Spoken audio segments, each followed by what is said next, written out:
और उसके बाद लड़की को लेकर के गए वो साथ में, और उसको भोग, ये तीनों भोग आमतौर पर एक साथ ही मिलेंगे। पशु भोग, प्रकृति भोग और प्रेमी के नाम पर भोग। तो वहीं हमें यहाँ भी दिखाई दे रहा है। बताओ ये कहानी पुरानी है कि आज की है? और आगे धूम्रलोचन को क्या निर्देश दिए जाते हैं? धूम्रलोचन, अगर उस स्त्री की रक्षा के लिए कोई वहाँ खड़ा हो, चाहे देवता हो, यक्ष हो या गंधर्व, तो उसको अवश्य मार डालना। माने इसको तो मारूंगा ही, इसे कोई बचाने आएगा तो उसको भी नहीं छोड़ूंगा। आप सब देवियों को मैं सूचित करना चाहता हूँ कि मेरे खिलाफ ये जो विशाल जनमानस अब खड़ा हो गया है और एक से एक दिशाओं से रोज ही आक्रमण होते रहते हैं, उसमें से आधे से ज़्यादा इसलिए हो रहे हैं क्योंकि मैं आपके पक्ष में बोलता हूँ देवियों। और वो लोग जो आपको पाँव के तले दबाकर रखना चाहते हैं, जो हर तरीके से आपका शोषण करना चाहते हैं, सबसे ज़्यादा उनको तकलीफ है मुझसे। महिला मुक्ति के लिए बोल दो तो पुरुष की जान निकल जाती है। और वही बात है यहाँ पर, धूम्रलोचन उस स्त्री की रक्षा के लिए वहाँ कोई खड़ा हो तो चाहे वो देवता हो, चाहे यक्ष हो, चाहे गंधर्व हो, उसे मार जरूर देना। स्त्री का बलात्कार होगा और जो स्त्री को बचाने आया है वो जान से जाएगा। ये राक्षसी प्रवृत्ति का प्रमाण है। ये कहानी पुरानी है। हाँ, जो आएगा वो थोड़ी ही ये कहेगा कि महिलाओं के पक्ष में बोल रहा हूँ, हम इसलिए इसके खिलाफ हैं। वो पता है क्या बोलते हैं ये वेदांत के नाम पर अफवाहें फैला रहा है, हम इसलिए इसके खिलाफ हैं। वो तरह तरह के कारण लेकर आते हैं और उनको जिस चीज़ से सबसे ज़्यादा दर्द हो रहा है वो एक ही चीज़ है। मैं आप लोगों के लिए बोल रहा हूँ। आप इस बात का बहुत दर्द है, खास तौर पर उनको जो परंपरागत धार्मिक लोग हैं। उनको मनुष्य नहीं दिखाई देता, उनको स्त्री और पुरुष दिखाई देता है। मनुष्य मात्र की चेतना को अगर मुक्ति देने का प्रयास करो तो उनको बुरा ये लगता है कि स्त्रियों को क्यों मुक्ति दे रहे हो। भाई, मैं मनुष्यों के लिए बात कर रहा हूँ। मनुष्यों में आधी स्त्रियां हैं तो मैं क्या करूँ। तो धूम्रलोचन आते हैं। अब इसमें अतिशयोक्ति खूब होती है, लेकिन वो अतिशयोक्ति भी एक इशारा है,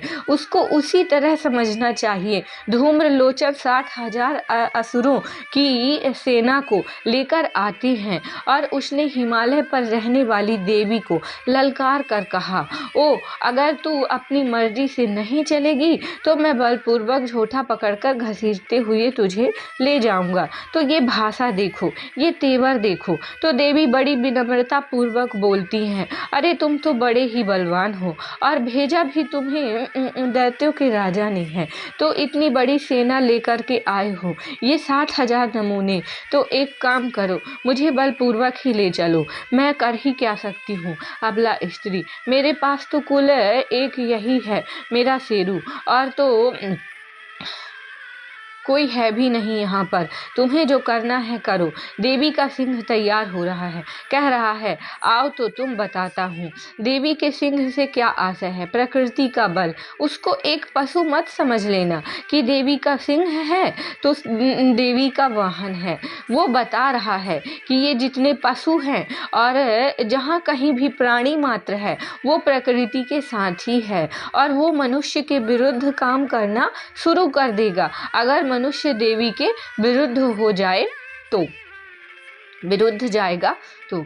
ये तो आप कोरोना वायरस जिसको बोल रहे हो, अगर ये वुहान की लैब में नहीं तैयार किया गया था तो ये लाखों साल पुराना है भाई। ये आराम से वहाँ रहता था चमगादड़ों की गुफा में, ये चमगादड़ों की गुफा में रहता था, तो इसको तो कोई समस्या नहीं थी कि मैं जाऊँगा और मनुष्यों का संहार करूँगा। ये वायरस कहाँ से आ गया?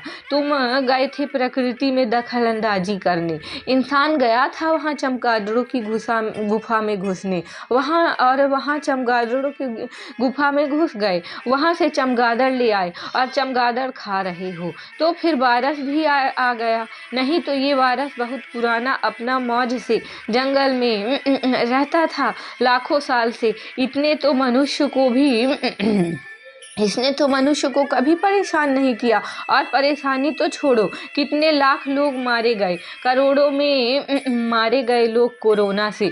तो ये जो साधारण जीव है, जो साधारण प्राणी है, एक छोटा सा वायरस है, वो भी तुम्हारा काल बन जाएगा अगर तुम देवी के प्रति अपमान रखोगे तो। एक बहुत साधारण वायरस है, आप जानते हो, वैसे हजारों वायरस अनेक जंगलों में बैठे हुए हैं। आप सिर्फ इसलिए बचे हुए हो क्योंकि आप उनके संपर्क में नहीं आते।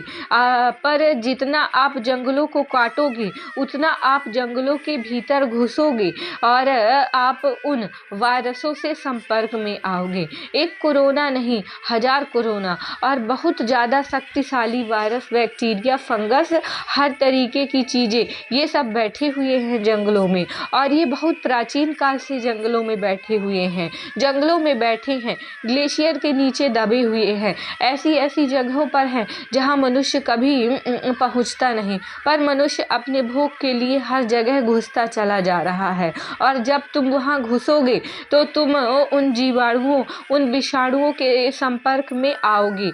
जब संपर्क में आओगे तो फिर वही होगा जो हुआ था, नहीं तो उनको उनकी जगह रहने दो, तुम अपनी जगह रहो। तो इसी तरह सिंह है देवी का। अब सिंह जंगल में रहता है, वो तुम्हें घर में घुसकर खाने नहीं आ रहा, पर हम तो खूब सुनते हैं कि शेर ने हमला कर दिया और काट दिया। शेर ने हमला नहीं कर दिया, तुम शेर के घर में घुसे थे।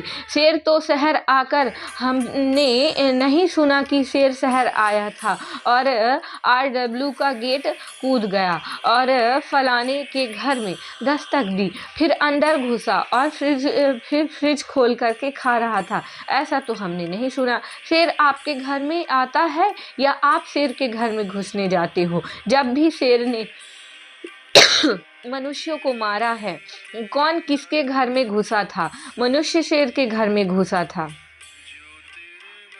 आप अब ये भी बोलते हो कि वो लोग गए हुए थे और सुबह सुबह खेतों की तरफ, गांव में होता है, हमला कर दिया चीते ने और उठा ले गया। भाई, वो जो तुमने खेत बनाए थे, वो जंगल काट कर बनाए थे, वो तुम्हारा खेत अभी हुआ है।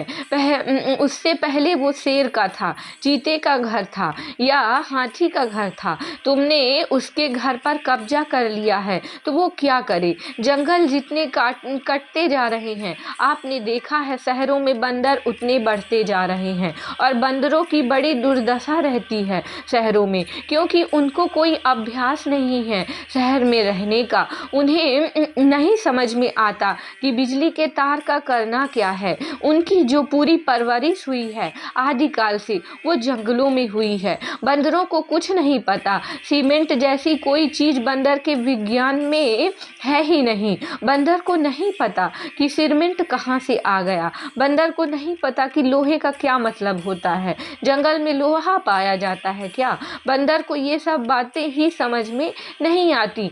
पर जंगल इतने काट दिए गए कि बंदर मजबूर हो गए शहर में आने को। आप बहुत खुश होते हो, कहते हो देखो हनुमान जी की कृपा है। वो हनुमान जी की कृपा नहीं है, हनुमान जी रुष्ट हो रहे हैं क्योंकि जंगल कट रहे हैं। अभी नील गाय दिखी एक यहीं बगल में, अपने रात में आ रहा हूँ, सड़क पर नील गाय घूम रही है। नील गाय को इधर क्यों आना पड़ा? वो नहीं चाहते, उन्हें बिल्कुल अच्छा नहीं लगता आपके पास आते हुए। उनका बस चले तो वो किसी ऐसी जगह चले जाएं जहां कोई इंसान ना हो। समझ में आ रही है बात? ऐसे भी दिखाया जा सकता है कि देवी को, ऐसे भी दिखाया जा सकता था कि देवी हैं उनको, लेकिन सिंह वाहन दिया गया है। सिंह प्रतीक है सब प्राणियों का। तो धूम्रलोचन का अहंकार आहत हो गया, पुरुष का अहंकार, वो दौड़ ही पड़ा। तो अंबिका ने फिर से अभी हाथ भी, राधे राधे।